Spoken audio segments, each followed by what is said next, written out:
حضور اکرم صلی اللہ علیہ وآلہ وسلم ایک دفعہ سفر میں تھے۔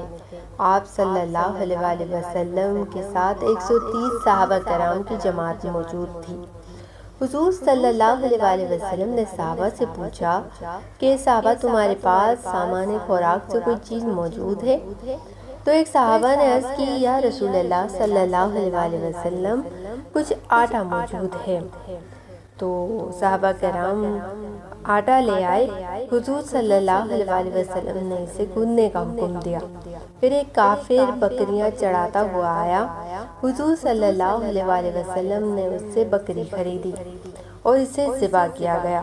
تو حضور صلی اللہ علیہ وآلہ وسلم نے حکم دیا کہ اس کی کلیجی الگ بھونی جائے اور گوشت الگ پکایا جائے۔ کلیجی جب تیار ہوئی تو حضور صلی اللہ علیہ وآلہ وسلم نے اس کلیجی کو تمام صحابہ کرام میں تقسیم کیا۔ جب گوشت تیار ہوا تو اسے 2 پیالوں میں بھرا گیا اور اسی کے ساتھ وہ آٹے سے بنائی ہوئی پکائی ہوئی روٹیاں بھی رکھی گئی۔ سب لوگوں نے شیر ہو کر کھایا اور پھر بھی وہ کھانا بچ گیا۔ صحیح بخاری شریف میں موجود۔